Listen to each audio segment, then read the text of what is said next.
Os americanos têm medo da China não por causa de algo que a China faça, ou mesmo por seus SUVs mais eficientes, ou sua infraestrutura.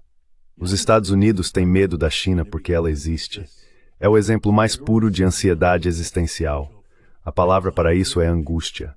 Em outras palavras, é a China, por seu próprio sucesso e existência, que desafia esse tipo de suposição fundamental da identidade coletiva americana, a de que somos superiores, excepcionais.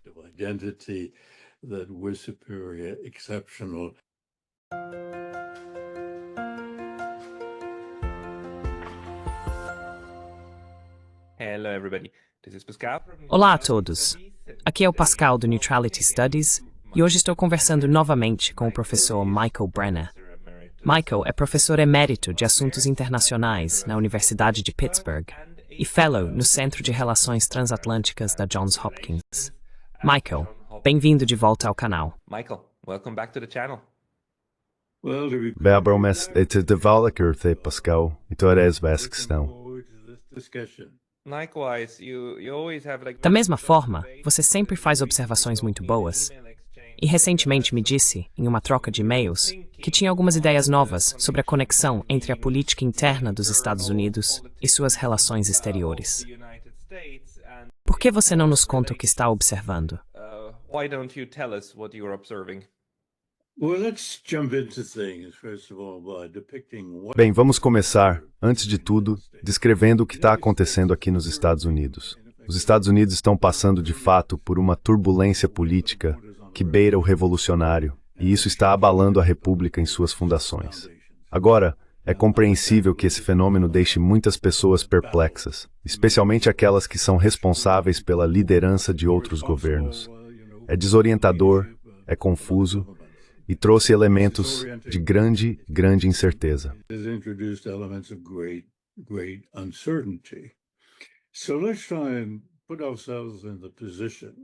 Então vamos tentar nos colocar na posição desses líderes e assumir que eles são pessoas razoáveis, racionais, não desconectados da realidade e não sobrecarregados por seus próprios dogmas e visões estereotipadas sobre a América e o resto do mundo.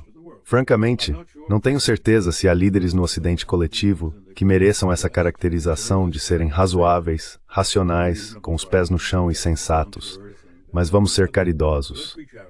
E se isso for difícil de acreditar, vamos pensar em outros líderes que têm o Sr. Putin em Moscou e o Sr. Xi em Pequim.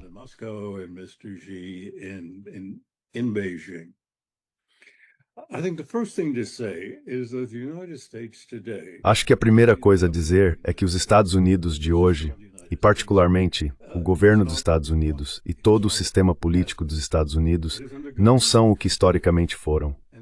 Está passando por uma transformação, e é uma transformação que atinge algumas de suas características fundamentais. Acho que é justo dizer que até agora os Estados Unidos não são mais uma república constitucional da maneira que foram desde sua fundação. Não em todos os aspectos, mas em aspectos importantes. Na prática, em termos funcionais, os Estados Unidos hoje operam e tomam decisões de forma autocrática, e o principal autocrata, claro, é o Sr. Donald Trump.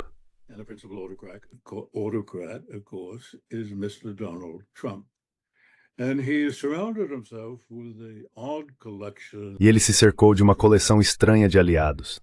Alguns deles são, francamente, figuras excêntricas, esquisitos e desajustados que não têm nenhuma qualificação real para ocupar cargos de alto escalão.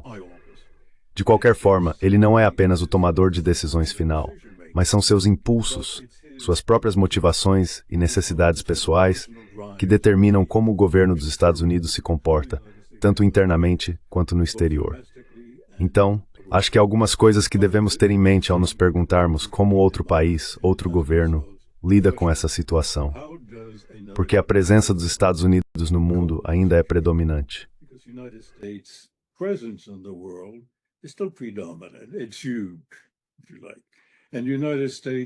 É algo enorme, se preferir. E os Estados Unidos certamente não estão voltando ao isolacionismo. O país continua vendo seus interesses e preocupações em praticamente todos os cantos do mundo, e se enxerga como tendo prerrogativas para agir, intervir e influenciar o que acontece em todas as regiões do planeta.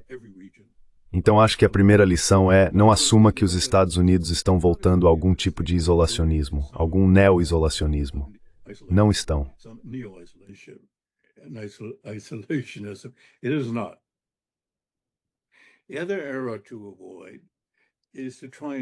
O outro erro a evitar é tentar normalizar as ações individuais dos Estados Unidos, seja em questões econômicas, como a imposição draconiana dessas tarifas extraordinárias, seja na forma de hostilidade em relação à China, que se manifesta em antagonismo generalizado, ou ainda em seu comportamento no Oriente Médio, onde está confrontando o Irã, podemos voltar a isso depois, e se vinculou, assim como administrações americanas anteriores, ao governo israelense, apoiando plenamente as medidas mais extraordinárias e draconianas que este está tomando, incluindo o genocídio em Gaza, que agora se espalha por meio da limpeza étnica na Cisjordânia, além de ações militares na Síria, Líbano, etc.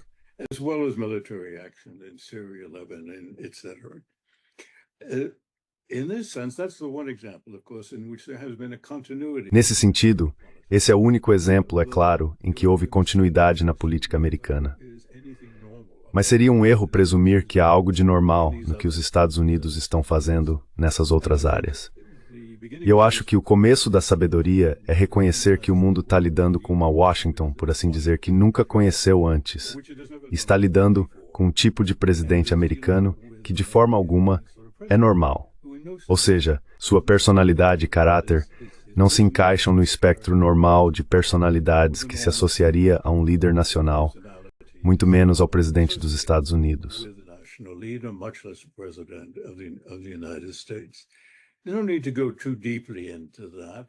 Você não precisa se aprofundar muito nisso, mas de fato o Sr. Trump foi chamado por psiquiatras de narcisista clínico, um tipo específico de narcisista chamado narcisista maligno.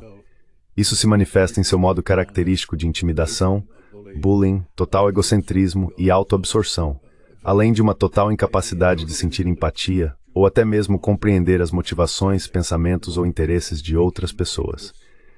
Essa é a realidade.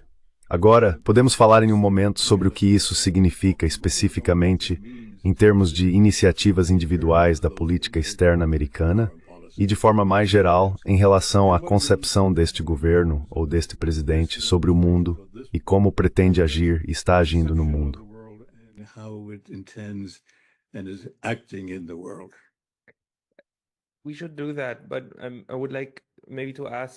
Devemos fazer isso. Mas eu gostaria de perguntar como você vê a continuidade da política externa dos Estados Unidos. Porque existem duas correntes de pensamento sobre isso. Uma diz que Donald Trump é o oposto do governo Biden. É completamente diferente. E, na verdade, tem uma abordagem totalmente nova, especialmente quando se trata da Rússia, e um desejo genuíno de reconfigurar a política externa dos Estados Unidos para algo que possa coexistir com os russos. O discurso de posse de Donald Trump afirmou que os Estados Unidos, ou seu governo, seriam lembrados pelas guerras que encerraram e pelas guerras nas quais não se envolveram, e assim por diante.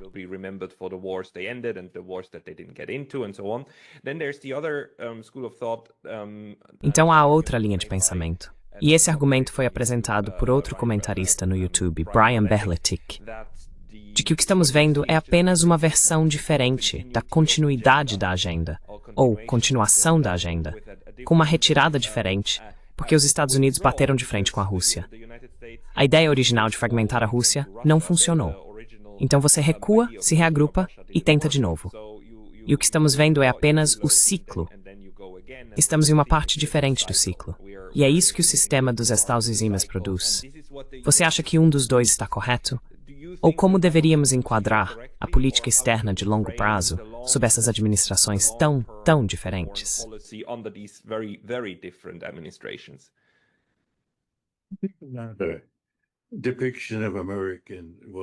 A descrição da atitude americana atual em relação às suas relações exteriores é, de longe, a mais precisa. O que vemos são mudanças de estilo e de forma. O que não vemos é um retrocesso de uma abordagem americana ao mundo que represente uma nova concepção estratégica, muito menos um novo modelo de como o mundo é ordenado, como funciona e quais são os interesses americanos. O Sr. Trump e seus associados são tão dedicados a manter os Estados Unidos como número 1, O que, é claro, é uma abreviação em Washington para manter a predominância americana, chame como quiser. Os métodos para fazer isso são um pouco diferentes. Ou melhor dizendo, trata-se de uma abordagem que busca minimizar quaisquer compromissos fixos dos Estados Unidos.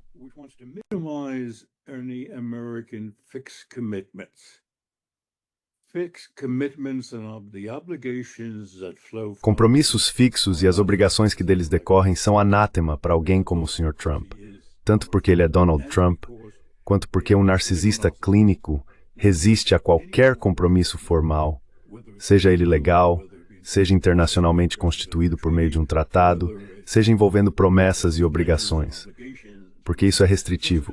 E o imperativo para um narcisista é ter total liberdade de ação para filtrar qualquer coisa que desafie ou ameace esse senso exaltado de si mesmo, e qualquer coisa que limite sua capacidade de fazer o que sente necessidade de fazer no mundo, para satisfazer esse ego enorme e desmedido, seja para autopromoção, para aumento de status, o que for. Portanto, quando as pessoas falam em neo-isolacionismo, na verdade não se trata de isolacionismo.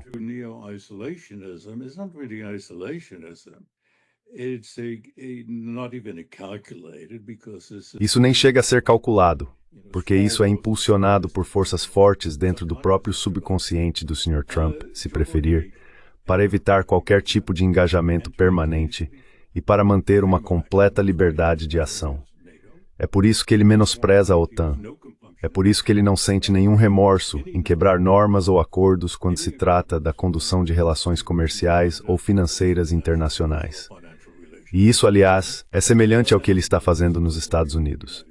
A maioria de suas ordens executivas mais proeminentes, que estão sempre nas manchetes, são ilegais ou inconstitucionais. Isso não o abala.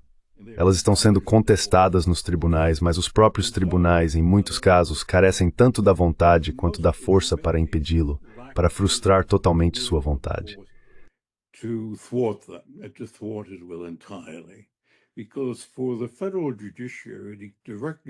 Porque para o Judiciário Federal confrontar diretamente o presidente dos Estados Unidos, inevitavelmente leva a uma crise constitucional.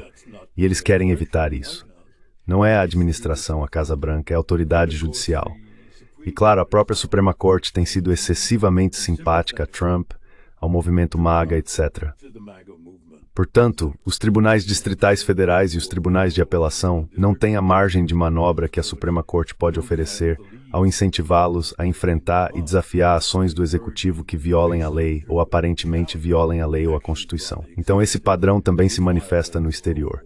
Claro, isso é, de certa forma, uma exacerbação, uma acentuação de uma tendência geral na política externa americana. Pense, nos últimos 25 anos, de quantos tratados internacionais os Estados Unidos se retiraram, abrogaram ou violaram.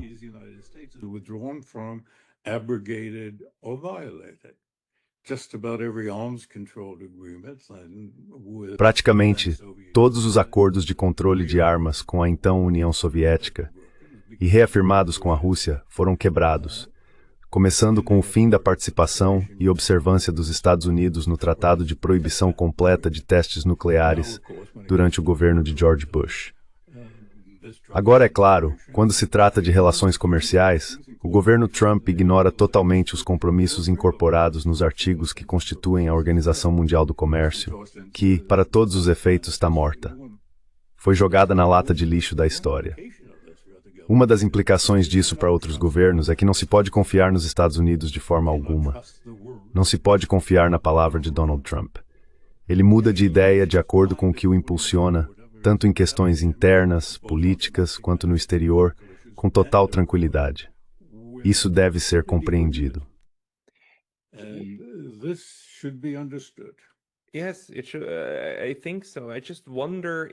Sim, eu acho que sim. Só me pergunto se o que você está enumerando aqui está correto, mas a propensão dos Estados Unidos de quebrar suas próprias regras, suas próprias promessas e acordos, é como você disse, tão antiga. A questão é que, especialmente os europeus, e os japoneses também, historicamente têm muita dificuldade em enxergar isso, e é por isso que ainda não conseguem entender quando a Rússia diz "fomos enganados" repetidas vezes. Eles pensam, não, vocês têm todos esses tratados, e foram vocês que os quebraram.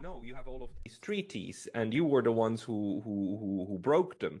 Like it's so symptomatic that the Europeans. É tão sintomático que os europeus continuem dizendo que os russos violaram o Memorando de Budapeste de 1994. E se você lê o Memorando de Budapeste, quero dizer, há pelo menos 4 ou 5 parágrafos que também foram violados pelo outro lado. Pelos americanos, por exemplo, ao não intervir na Ucrânia e ao não criar tumultos políticos na Ucrânia. Mas agora, com essa abordagem escancarada, com a postura totalmente aberta de Donald Trump de "eu nem me importo mais em fingir", isso não está, na verdade, trazendo mais clareza ao cenário internacional sobre o que a política externa dos Estados Unidos tem sido, é e provavelmente continuará sendo no futuro.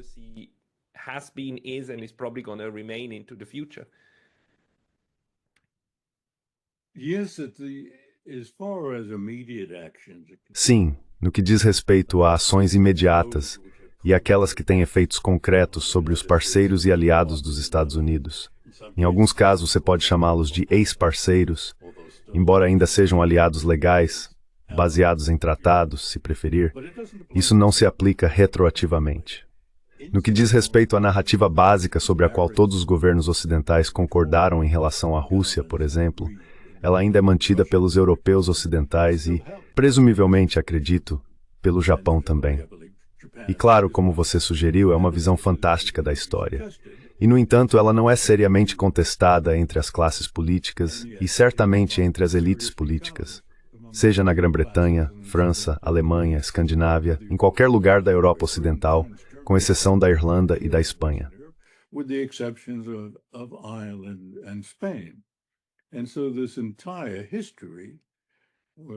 E toda essa história na qual os Estados Unidos quebraram sua palavra e descumpriram tratados, além de terem buscado minar acordos entre a Rússia e outras partes, como os acordos de Minsk, é um fato registrado historicamente.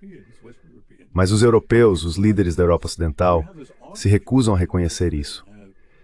Então você tem essa situação estranha em que eles, digamos, meio que limparam suas lentes e veem os Estados Unidos, em termos de sua postura unilateral e seu egocentrismo, por assim dizer, e de seu interesse reduzido em criar bens coletivos, bens públicos para o sistema mundial. Assim que fica evidente que outros países podem se beneficiar disso, e os Estados Unidos acabam se negando algumas oportunidades de aplicar plenamente seu poder.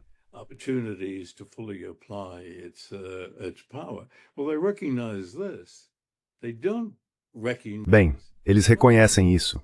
Eles não reconhecem algumas outras características do seu ambiente, como as relações com a Rússia, que estão pressionando com a mesma intensidade e afetando de forma tão prejudicial os interesses europeus quanto a zona de terror de Trump.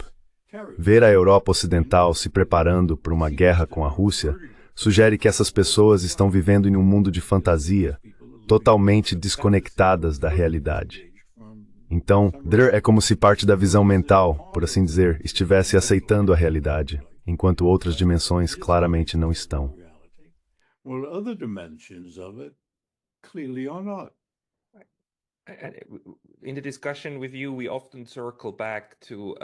Nas discussões com você, frequentemente voltamos ao tema da psicologia, mas é algo que acredito que precisa ser compreendido.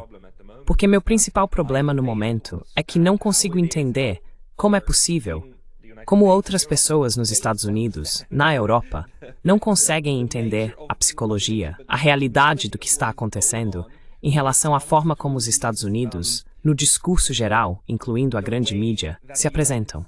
Como é possível que seja bem conhecido, bem compreendido e absolutamente claro que os Estados Unidos têm todas as bases militares espalhadas pela Europa e pelo Japão? Isso é totalmente claro, certo? Não há dúvida quanto a isso. E ainda assim, ao mesmo tempo, os Estados Unidos continuam falando sobre proteger essas bases, certo?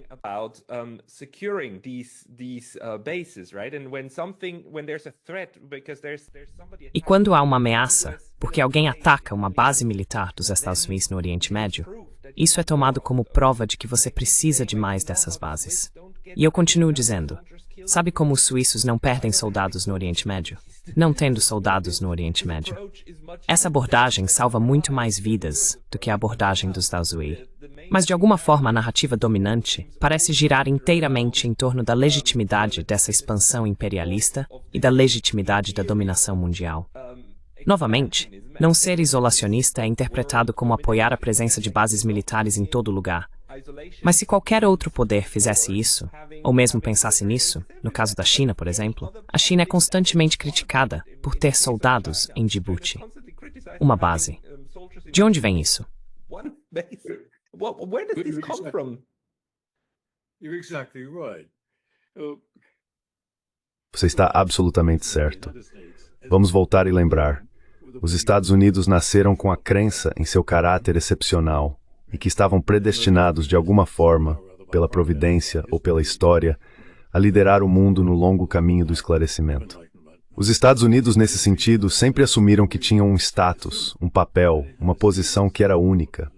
E claro, isso se tornou tangível ao longo do século XX, quando o poder americano cresceu enormemente e cresceu em relação a todos os outros. Mas isso se baseia nesse senso de naturalidade da predominância americana.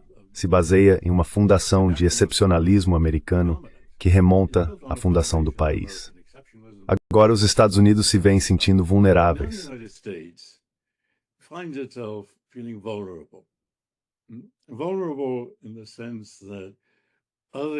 Vulnerável no sentido de que outros partidos, e especialmente a China, estão se mostrando claramente uma ameaça a essa concepção fundamental do excepcionalismo e superioridade americana. E isso é muito difícil para os americanos aceitarem, tanto em termos de realpolitik estratégica, quanto em termos da identidade nacional do país. E posso garantir que o Sr. Trump e o grupo de pessoas com quem ele se cercou compartilham dessa convicção tão profundamente quanto outras administrações. Mas o que isso significa? Vamos falar por um momento sobre Ucrânia e Rússia. Por que vimos uma reversão na política declaratória americana? E vimos, certo? O Sr. Trump, durante a campanha, deveria dizer, sim, os russos têm um argumento, certo?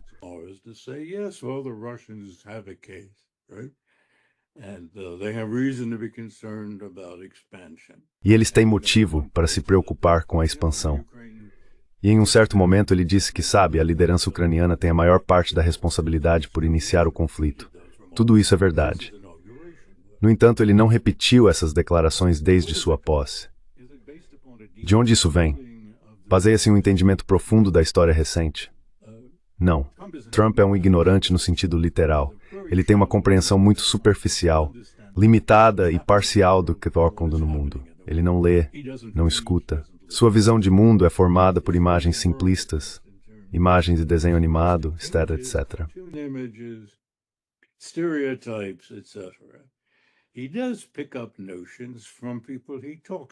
Ele absorve ideias das pessoas com quem conversa, e essas pessoas não são necessariamente os mais altos ou responsáveis formuladores de política externa do governo. Pode ser praticamente qualquer um.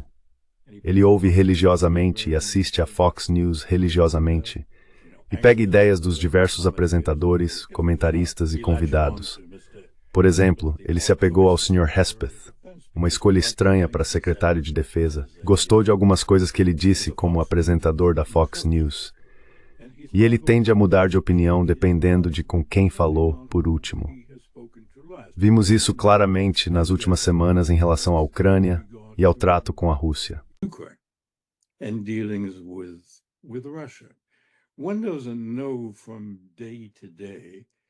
Ninguém sabe, de um dia para o outro, exatamente qual é a posição, expectativa ou concepção americana de um resultado desejável. O que tivemos foram vários esquemas vagamente esboçados, todos centrados na ideia de um cessar-fogo. Por que ele está pressionando por um cessar-fogo? Por razões evidentes.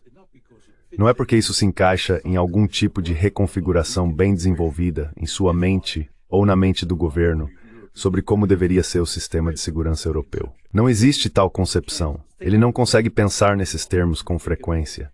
Ele simplesmente não pensa de forma coerente ou lógica. Ele quis um cessar-fogo porque decidiu ou sentiu que gostaria, a curto prazo, de ter uma relação mais normal com a Rússia. Por quê? Por algumas razões.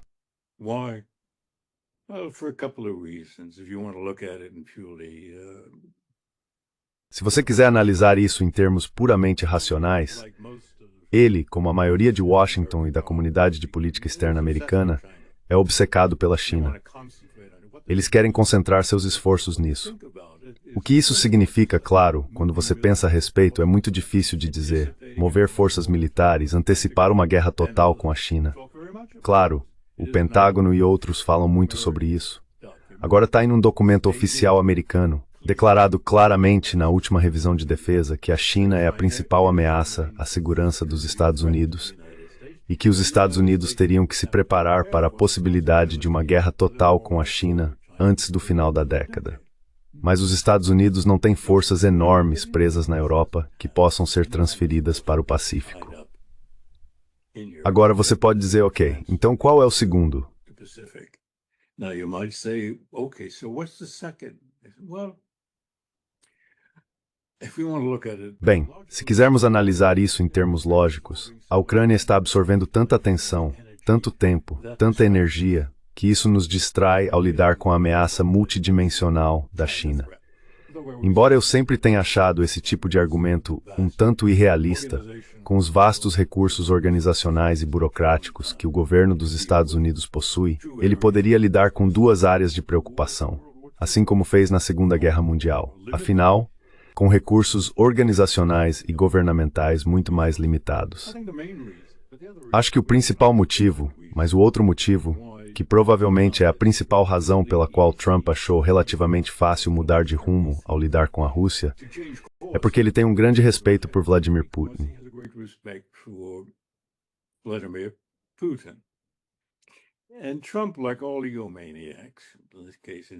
E Trump, como todo egomaníaco, neste caso um egomaníaco que também é um narcisista clínico, respeita outros homens fortes, sejam eles egomaníacos ou simplesmente pessoas fortes, determinadas e eficazes. Porque afinal o Sr. Putin não é um egomaníaco, quero dizer, ele é o modelo, se pensarmos em termos psicológicos, de sobriedade e seriedade. E de certa forma isso exalta a própria autoimagem de Trump ao lidar de homem para homem cara a cara com alguém como Putin. Portanto, ele certamente não tem nenhuma inibição em lidar com Putin. E ele tem uma disposição positiva para isso, acreditando que Putin é um homem com quem pode conversar e fazer um acordo. E claro, Trump, se nada mais, é um negociador.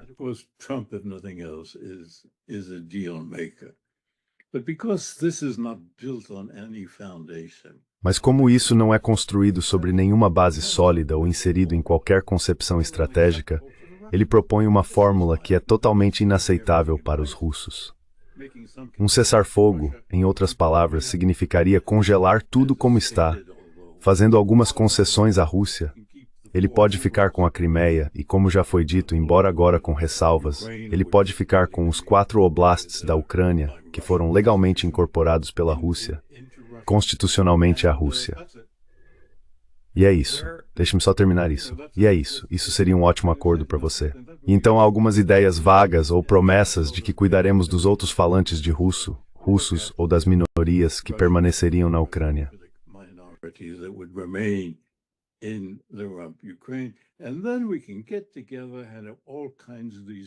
E então podemos nos reunir e fechar todo tipo de negócio. O que os Estados Unidos querem é renovar o acesso aos recursos naturais da Rússia, que são sem precedentes, bem, enormes, e incomparáveis a qualquer outro país. Essa é uma preocupação econômica central. Então, na prática, o acordo que está sendo proposto é algo como: nós damos a você a Crimeia, damos os oblasts, apertamos as mãos, fazemos alguma promessa de que a Ucrânia não entrará na OTAN nos próximos 10 ou 20 anos. Essa é a formulação de Keller, certo? E enquanto isso, podemos fazer alguns negócios lucrativos entre nós. E além disso, você pode diversificar tanto sua carteira econômica quanto de segurança ao se reaproximar dos Estados Unidos e não precisar depender tanto da China. É basicamente isso que está sendo oferecido. E claro, outra coisa a se dizer é que isso não foi discutido ou consultado com os europeus.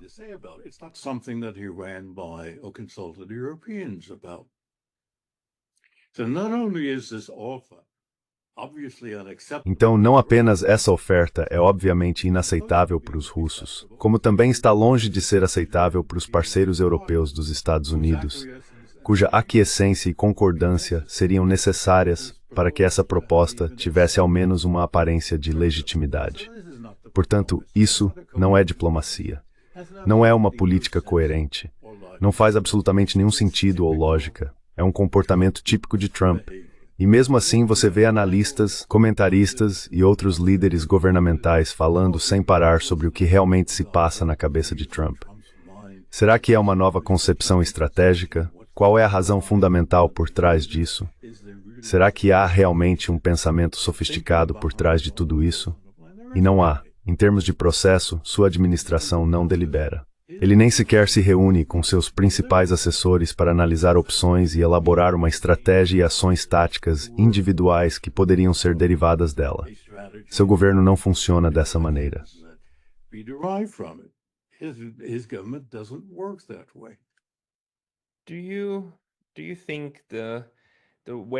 Você acha que o modo como o sistema político americano funciona atualmente, com os fundamentos sendo o sistema bipartidário, as agências governamentais, tanto primárias quanto secundárias, e internamente, o sistema federal, favorece a continuidade do que estamos vendo agora? Ou você prevê um ponto de ruptura em que os Estados Unidos necessariamente terão que mudar porque o sistema está entrando em colapso? Sabe, no sentido de que a União Soviética colapsou porque o modelo soviético, o sistema soviético, falhou em conter as forças que o minaram internamente, especialmente o nacionalismo, certo?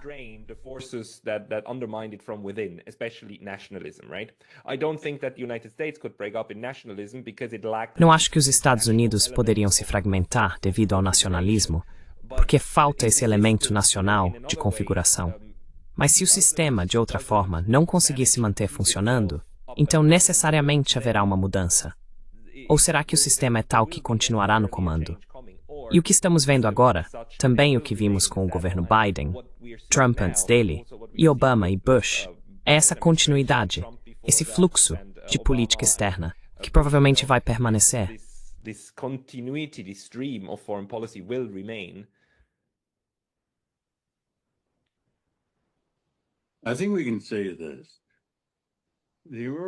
Acho que podemos dizer o seguinte. O sistema americano hoje, até o momento, sofreu feridas graves das quais nunca se recuperará totalmente. Ou seja, o sistema político dos Estados Unidos, como o conhecíamos, não será restaurado. A questão é, teremos uma aproximação do que tínhamos ou vamos viver em um estado de desordem política? Essas são as duas possibilidades. É interessante e é muito difícil apostar nisso. Mas, em termos de traçar comparações entre o que está acontecendo nos Estados Unidos e o que poderia ter acontecido na União Soviética ou em outros lugares, há possivelmente 3 fontes das quais podem surgir forças destrutivas que colocam em risco a viabilidade de um sistema político. Uma externa, uma guerra, uma grande guerra, que você ou perde ou não consegue sustentar, como a Primeira Guerra Mundial, e o que ela significou para a Rússia imperial. Ou pode ser por forças que emergem da própria sociedade, seja qual for a forma que isso assuma. Pode ser uma revolução radical, a Revolução Francesa, a Revolução Russa.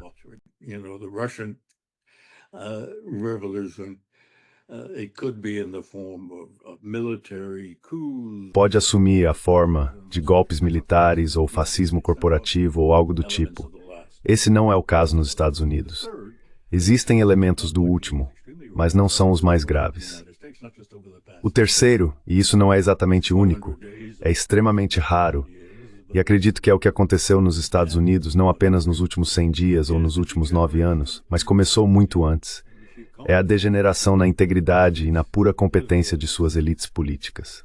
Em outras palavras, a desordem que foi gerada no sistema político americano vem de cima, seja por atos de omissão, que eu argumentaria, remontam a Barack Obama e sua incapacidade de perceber como o grande pânico financeiro de 2008 e 2009 gerou forças ou descontentamentos populares que precisavam ser enfrentados.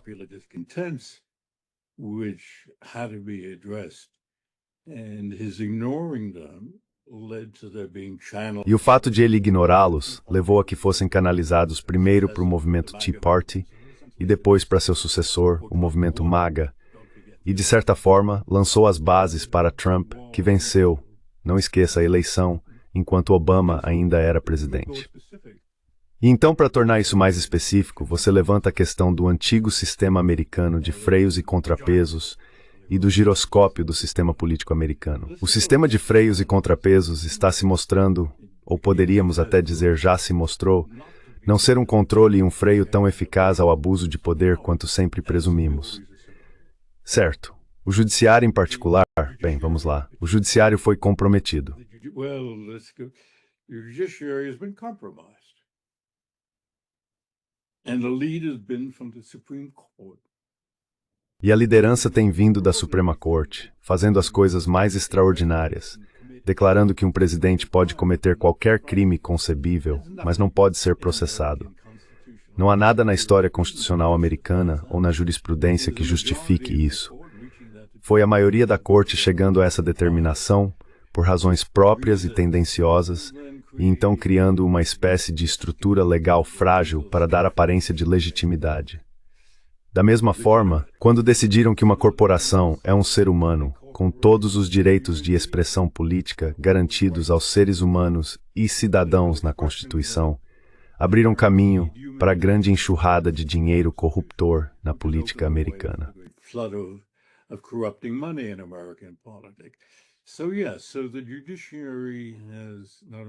Então sim, o judiciário não só tem falhas, como também abriu brechas no sistema e certamente não serviu como um controle contra abusos.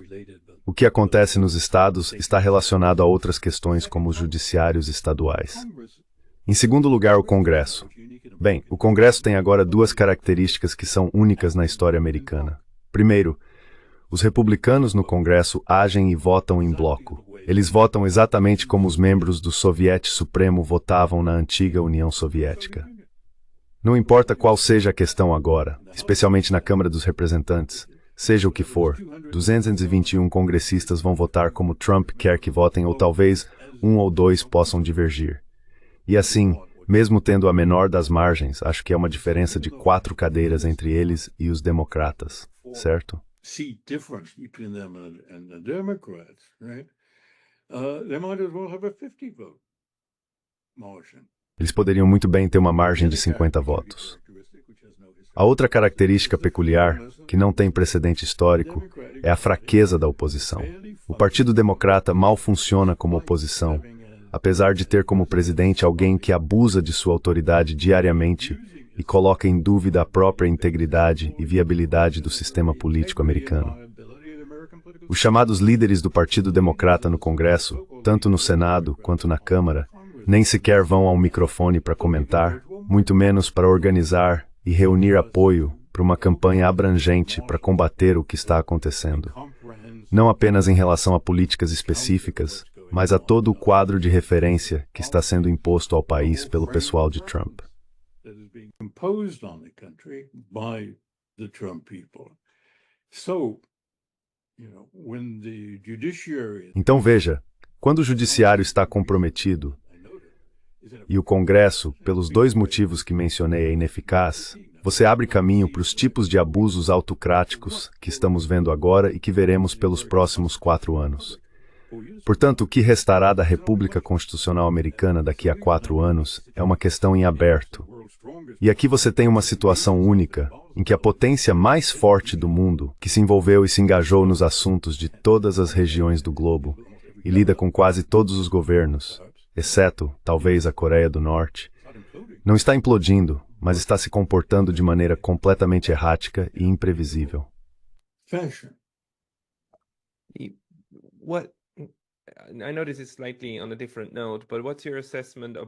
Eu sei que isso é um pouco fora do assunto, mas qual é a sua avaliação do fator Israel na política interna dos Estados Unidos? Porque você disse que a única coisa que os narcisistas tentam evitar é se comprometer, certo? Limitar suas próprias escolhas. Mas me parece que, como em tantos outros lugares, a exceção de Israel prevalece, porque me parece que os estadounidenses, e Donald Trump em particular, atrelou seu destino ao de Israel. A única explicação que venho é o dinheiro dado para campanhas políticas. Como você enxerga?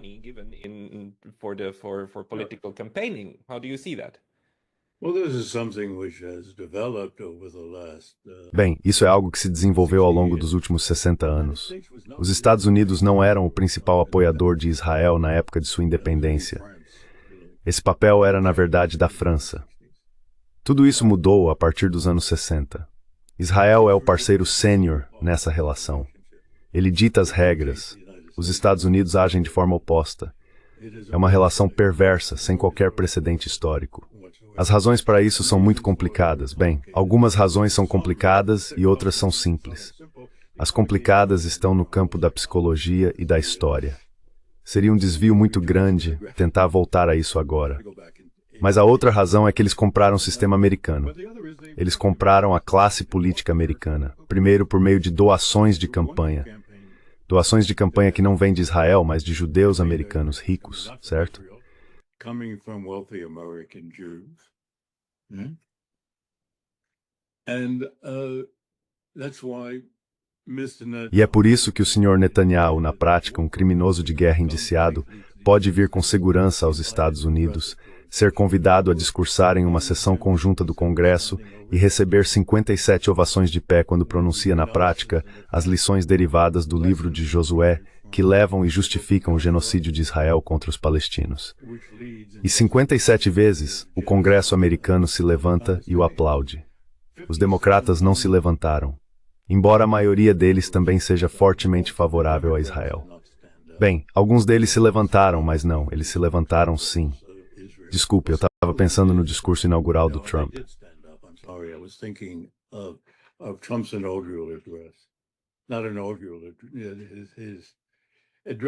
Não foi um discurso inaugural, foi o discurso dele ao Congresso logo depois de ser eleito. Não, todos se levantaram, democratas e republicanos. Na verdade, até anos recentes, os democratas eram o partido preferido do poderoso lobby israelense, se quiser chamar assim. Isso porque muitos dos bilionários judeus ricos sempre foram democratas nominais, por razões históricas. É uma espécie de herança do New Deal e de quem apoiou a minoria judaica nos Estados Unidos quando ela não tinha o mesmo status e posição que tem agora. Mas agora você sabe, eles controlam completamente os dois partidos.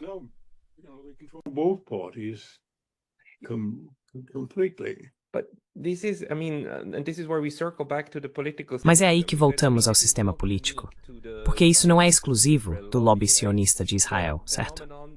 O fenômeno de que a política dos estado-mens pode ser legitimamente, legalmente ilegal é fundamental para o funcionamento do sistema político, certo? Por meio do lobby institucionalizado, você tem o lobby de Israel, mas também tem o lobby das armas. E claro, o complexo industrial-militar, que é um enorme esquema de dinheiro comprando influência política, na verdade, em várias direções. E isso está enraizado na forma como as coisas funcionam, especialmente se você comparar com a maneira como o capital não consegue comprar o processo político na China. Não é, quero dizer, Vladimir Putin eliminou isso na Rússia, essa influência dos oligarcas. Essa foi uma das principais coisas contra as quais ele lutou nos últimos 20 anos. O sistema americano é, em essência, política movida a dinheiro.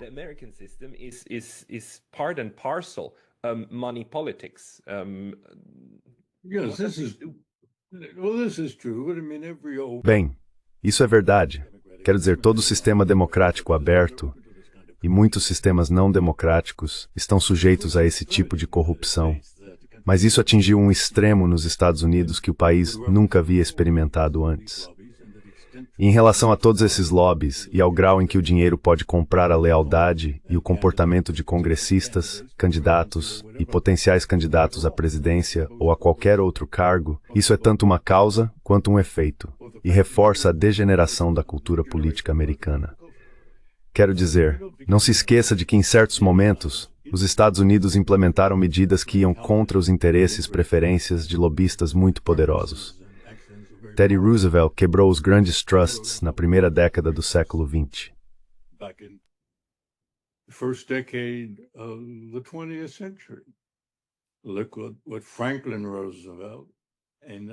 Veja o que Franklin Roosevelt fez, outro renegado, se preferir, da chamada classe dominante. Embora nem ele nem Teddy Roosevelt fossem capitalistas, ambos eram de ascendência holandesa e remontam ao assentamento holandês do século XVII, no estado de Nova York, se preferir.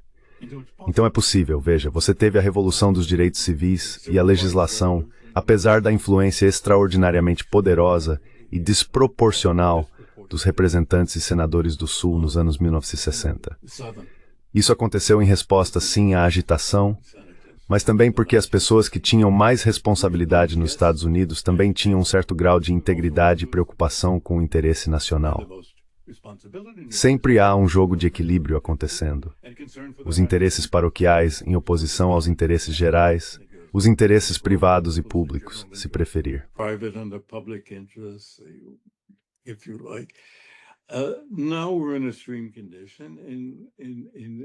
Agora estamos em uma situação em que o senso de responsabilidade pelo bem-estar público, em oposição a todo tipo de interesses particulares e egoístas, está diminuído, provavelmente no ponto mais baixo da história americana. Então o que se pode dizer é, como alguém já disse, quando um sistema democrático, uma democracia constitucional baseada em leis, começa a ser corrompido e a se degenerar, primeiro é o software que se perde e depois o hardware. Primeiro é a cultura política que se corrompe, o que então permite mudanças reais na estrutura e nas instituições, como o atual abuso por meio do exercício de autoridade autocrática por Trump, apesar do fato de que a maioria de suas ações são ilegais e inconstitucionais, como dissemos.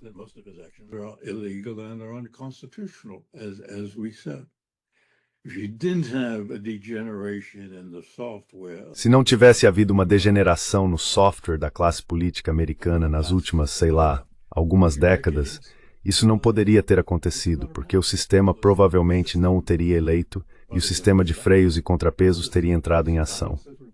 E então, a outra restrição que não mencionamos antes, falamos sobre o judiciário, o Congresso e assim por diante, é a tão celebrada cultura cívica americana.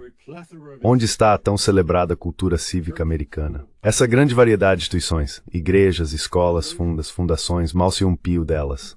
Quantas delas?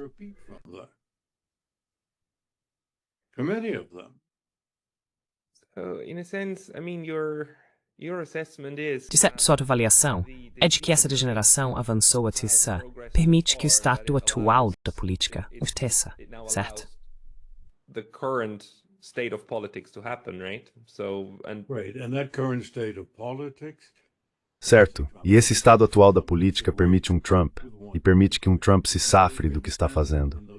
E, se entendermos nesses termos, não como algo predeterminado, sabe, não como forças irresistíveis, não precisava ter acontecido assim. Grande parte da responsabilidade e culpa por isso recai sobre os democratas e as administrações Clinton e Obama e a liderança democrata no Congresso e assim por diante. Mas nada é predeterminado. É uma interação complexa entre elites irresponsáveis, uma cidadania distraída e egocêntrica, e a busca pela acumulação de riqueza por forças econômicas poderosas. Tudo isso junto nos levou à situação atual. É por isso que, como eu disse há pouco, é muito difícil ver como o antigo sistema pode se restaurar. A questão é se vamos sobreviver como não apenas como um país, mas como uma democracia constitucional viável, capaz de agir com responsabilidade, não só internamente, mas no mundo.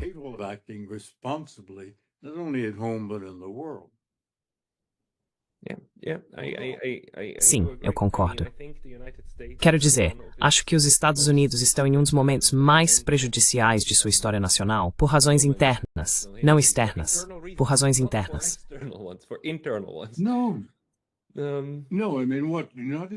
Não, quero dizer o quê? Os Estados Unidos estão mais seguros hoje, basicamente, do que jamais estiveram. Mesmo não sendo autossuficientes economicamente, vamos lembrar que a industrialização americana dependeu de capital estrangeiro, principalmente britânico, no século XIX, certo? A economia americana é mais autossuficiente em certo grau do que provavelmente qualquer outra economia atualmente. Embora a China queira diminuir sua dependência de conexões externas por razões reações ao ataque dos Estados Unidos contra ela. Mas a economia dos Estados Unidos não está realmente ameaçada. United States economy is not really threatened by China. The United States leadership in certain technologies is. A liderança dos Estados Unidos em certas tecnologias é sim, claro, mas trata-se mais de uma ameaça existencial. Os americanos têm medo da China não por causa de algo que a China faça, ou mesmo por seus SUVs mais eficientes ou sua infraestrutura. Os Estados Unidos têm medo da China porque ela existe. É o exemplo mais puro de ansiedade existencial. A palavra para isso é angústia. Em outras palavras, é a China, por seu próprio sucesso e existência, que desafia esse tipo de pressuposto fundamental da entidade coletiva americana, de que somos superiores, excepcionais, nascemos para ser o número um e sempre seremos. E a noção de ser em qualquer sentido comum é anátema.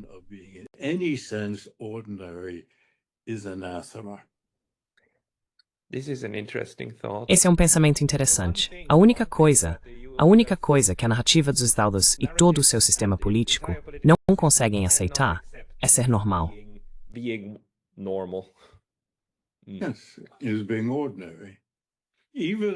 Sim, é ser comum. Mesmo que você ainda seja mais forte em algum sentido militarmente do que outros, ou não será por muito tempo, não que isso tenha algum significado prático hoje em dia. Quero dizer, as pessoas ficam falando e simulando esses jogos de guerra com a China, totalmente desconsiderando que se houvesse uma guerra com a China, ambos os países acabariam usando seus arsenais nucleares e tudo estaria acabado para os dois. Então, isso faz parte do mundo de fantasia escapista ao qual as pessoas recorrem. Não são só os planejadores do Pentágono e afins, mas também os generais dos think tanks e outros. Na prática, sem perceber, o que eles estão fazendo inconscientemente é reprisar a Segunda Guerra Mundial. Sabe, é o Japão imperial e a Rússia é a Alemanha nazista. Claro, é totalmente ridículo. Mas os europeus, devo dizer, não conheço o Japão de fato, estão tão profundamente enraizados nesse mundo totalmente fantasioso quanto os americanos, mesmo que os impulsos psicológicos subjacentes não sejam exatamente os mesmos.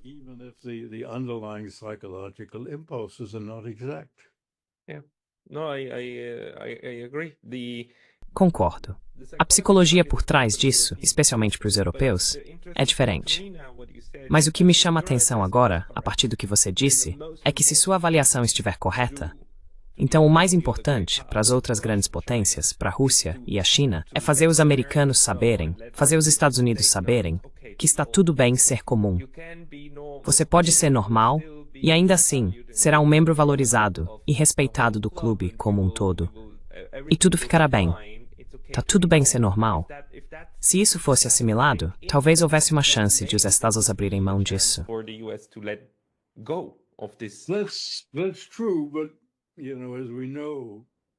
Isso é verdade, mas como sabemos pela psicologia individual, partes externas realmente não podem mudar a constituição psicológica de indivíduos em dificuldade, a menos que eles estejam dispostos a mudar. E os Estados Unidos, em última análise, precisam estar dispostos a mudar, e não há evidências de que estejam. Agora, o grande dilema, coloca todos em uma situação difícil. Os Estados Unidos, para as pessoas que percebem o beco sem saída em que nos metemos, ou pior, o beco muito perigoso, o dilema é como reconciliar os Estados Unidos com as novas realidades. Para os europeus, bem, eu não sei. Acho que os europeus, francamente, as elites políticas da Europa, são um caso perdido. Eles são ainda piores que os americanos. De certa forma, eles são incapazes de pensar estrategicamente justamente por causa de 3 gerações de dependência dos Estados Unidos. E eles foram, de fato, neutralizados pelos Estados Unidos sem perceberem. O dilema interessante é para a Rússia e a China. Nenhum dos dois quer um confronto com os Estados Unidos. Nenhum deles quer isso. Nenhum dos dois é uma potência expansionista no sentido convencional ou tradicional. A Rússia é principalmente defensiva. A China quer seu lugar ao sol. A China, historicamente, como você bem sabe, nunca deu grande ênfase à busca pela dominação e controle de outros povos. Sim, havia povos fronteiriços que foram então integrados à China, se preferir, tanto cultural quanto politicamente. Mas grandes conquistas nunca foram realmente uma preocupação ou objetivo principal das dinastias chinesas.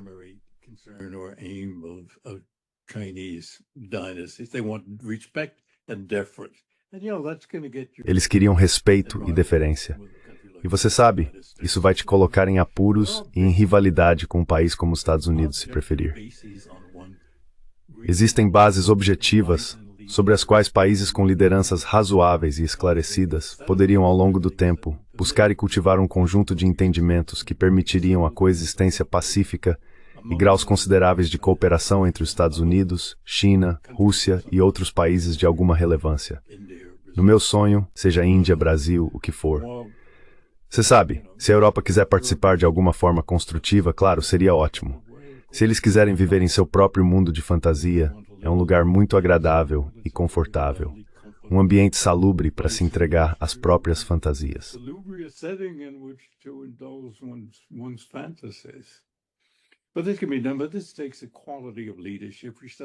Mas isso exige uma qualidade de liderança que não existe em nenhum lugar do Ocidente. Nada. Não existe. É difícil pensar em alguém na vida pública de qualquer país europeu, ou país da Europa Ocidental ou dos Estados Unidos que seja capaz de sequer pensar nesses termos, muito menos elaborar e conduzir uma estratégia diplomática altamente sofisticada ao longo do tempo. Penso em Xi, Putin ou K11 se encontrando com um contraparte. E Putin, de fato, vem fazendo esse convite desde seu discurso em Munique, em 2007. Mas não há ninguém no Ocidente que seja intelectualmente, emocionalmente ou politicamente capaz de fazer isso. Quem? Então você pode sugerir alguém, ou no Japão, mesmo alguém que não esteja atualmente no cargo, ou um possível chefe de governo.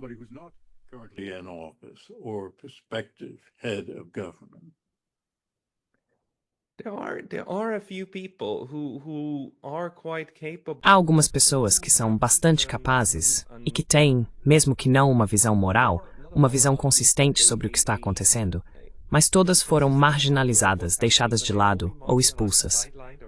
Quero dizer, tivemos essa excelente política no Parlamento Europeu, Claire Daly, que tem sido uma voz de avaliações e recomendações realistas para o Parlamento Europeu.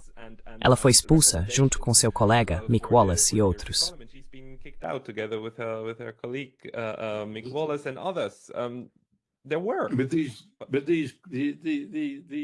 Havia. Mas essas pessoas são como distintivos, por assim dizer. Elas são realmente marginais. Quero dizer, não são capazes de organizar ou liderar um movimento. Esse é um efeito significativo. Você tem algumas pessoas extraordinárias, é claro, que aparecem no seu programa que você entrevista, e americanos. Eles tendem a ter mais de 70 anos. Alguns têm mais de 80. E são pessoas de habilidade e realizações extraordinárias. É muito difícil encontrar seus equivalentes, seja no campo político ou em termos de intelectuais públicos em geral, com esse tipo de estatura que tenham alguma presença e status. E parte disso é a ausência, e parte se deve ao fato de que são suprimidos. Se há indícios de que tais pessoas aparecem, elas são ou ignoradas ou suprimidas.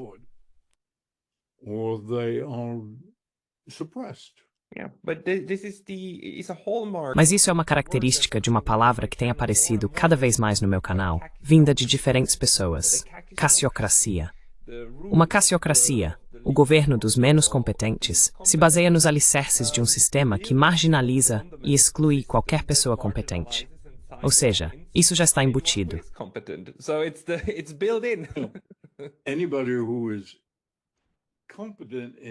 Qualquer pessoa que seja competente em assuntos públicos, seja eleita ou não eleita. Mas isso é muito... acho que é uma característica marcante da sociedade ocidental contemporânea. Ninguém explica isso, porém. Quero dizer, é um desafio extraordinariamente difícil. Considerando o tipo de pessoas que estão liderando alguns dos nossos governos hoje, como o Sr. Trump, você preferiria que eles fossem competentes ou incompetentes? Quero dizer, eu preferiria de certa forma o Sr. Trump como presidente do que o Sr. Vance como presidente. Depende. Mesmo que Vance não seja um indivíduo clinicamente psicopata, ele é racional, mas de qualquer forma isso está em aberto. Só estou lançando a questão.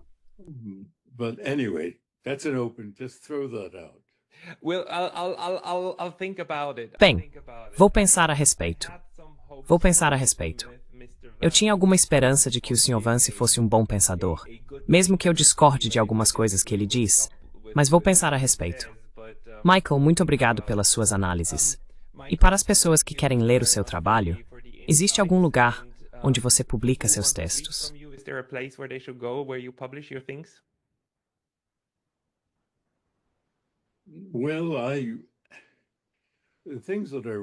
Bem, as coisas que eu escrevo, e eu escrevo, como você sabe, com bastante frequência, na verdade até recentemente de forma semanal, eu envio para uma grande lista pessoal, e elas também são divulgadas e republicadas em vários sites de notícias eletrônicas. Se houver alguma maneira das pessoas entrarem em contato comigo, eu ficaria feliz em adicioná-las à lista. Se houver alguma forma de você repassar meu endereço de e-mail, isso seria suficiente. Mas não sei se isso é apropriado ou não. Na verdade, eu vou fazer isso. Se alguém quiser entrar em contato e ser incluído na lista de e-mails muito útil do Michael, por favor, me envie um e-mail e você será adicionado. Sim, todos nós conhecemos seu e-mail. Bem, mais uma vez, agradeço por ter a oportunidade de abordar tantas preocupações e pessoas atentas e por me darem a liberdade de falar abertamente e sem inibições. O que estão fazendo é um serviço notável.